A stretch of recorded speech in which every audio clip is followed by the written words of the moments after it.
Bonjour, dans cette vidéo, je vais t'apprendre à calculer une longueur en utilisant le théorème de Thalès. Dans une vidéo précédente, nous avions parlé de la propriété de Thalès qui amène à ce fameux théorème de Thalès.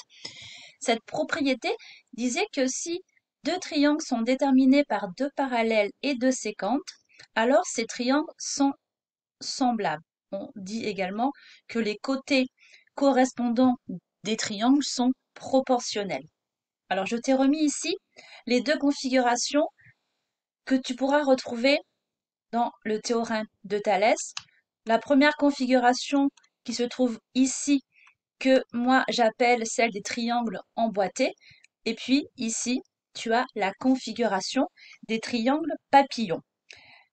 Alors, comment allons-nous faire pour calculer une longueur en utilisant le théorème de Thalès? Je te propose d'y réfléchir de suite ensemble. Donc nous allons dans un premier temps utiliser le théorème de Thalès avec les triangles emboîtés. Je te propose de le faire avec l'exercice suivant.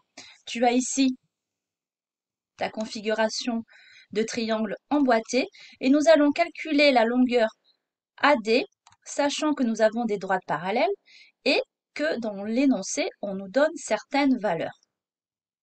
La première étape sera dans un premier temps d'écrire ce fameux théorème de Thalès. Ce que je te conseille de faire sur une feuille de brouillon ou directement sur ton sujet, sur l'exercice directement, c'est de noter les différentes valeurs que tu connais. Ici, nous connaissons AD, AC, AE, DE et nous cherchons à calculer AD qui se trouve ici. Je t'ai renoté ici la fameuse rédaction type en 4 étapes que nous avons abordée dans une précédente vidéo. Tu as ici les trous que nous allons devoir compléter. Première chose à compléter, il faut écrire que les droites AD et AE sont séquentes en un point qui est ici le point A. Deuxième étape, les points ABD et ACE sont alignés. Troisième étape, les droites BC et DE sont parallèles. Et enfin, quatrième et dernière étape, on va pouvoir écrire le théorème de Thalès. Si deux droites parallèles coupent deux droites séquentes, alors elles déterminent deux triangles dont les côtés correspondants sont proportionnels. Alors comment nous allons pouvoir utiliser cette notion de proportionnalité? Tout simplement en écrivant les rapports suivants. AB sur AD est égal à AC sur AE égale BC sur DE. Première étape validée. On a écrit le théorème de Thalès. Maintenant, on va voir ensemble comment il faut faire pour l'utiliser pour calculer des longueurs. Donc, je t'ai remis ici toute la première étape du travail. Une fois qu'on a écrit les rapports qui sont là, l'étape suivante sera de remplacer les longueurs que tu connais. On connaît AB qui fait 4 cm, AC qui fait 5, AE qui fait 8 et enfin DE qui fait 11 cm. Et nous allons chercher à calculer AD. Pour calculer AD, tu vas devoir te servir de ces deux rapports-là. Alors pourquoi? Parce que dans ces deux rapports, la seule inconnue que tu as, c'est la valeur que tu dois calculer. Alors, j'ai réécrit les rapports ici. Je pense que ça te rappelle quelque chose que nous avons vu l'année dernière, c'est-à-dire le produit en croix. On va écrire que 4 fois 8 est égal à 5 fois AD.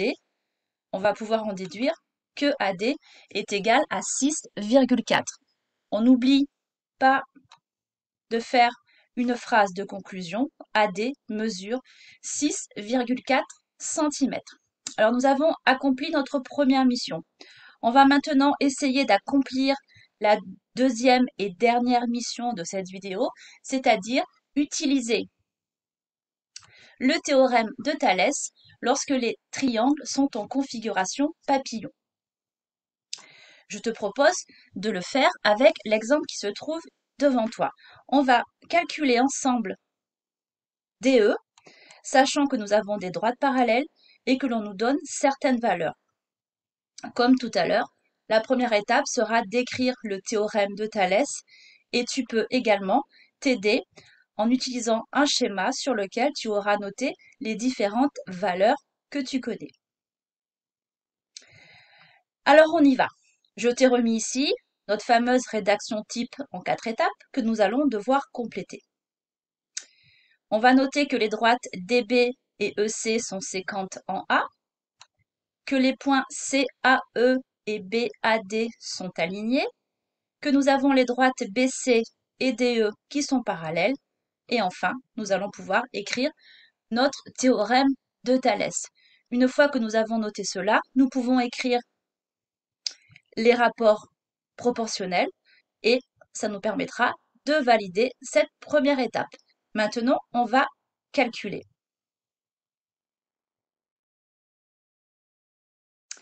Alors, comme pour tout à l'heure, l'étape suivante sera de remplacer les longueurs dont tu connais la valeur. Donc, on a remplacé AB par 5 cm, AD par 4 cm et BC par 4,5 cm. Pour calculer la longueur DE, je te rappelle que c'est ce que nous devons calculer, donc ça se trouve ici. On va devoir utiliser deux rapports. Donc, dans cet exemple précis, on utilisera 5 quarts qui est égal à 4,5 sur DE. On va pouvoir, comme tout à l'heure, écrire le produit en croix, qui va nous conduire à une valeur de DE de 3,6. Et bien sûr, on n'oublie pas de faire notre phrase réponse, qui sera DE mesure 3,6 cm. Voilà, deuxième mission terminée. Et cette vidéo est également terminée et je te retrouve dans une prochaine vidéo.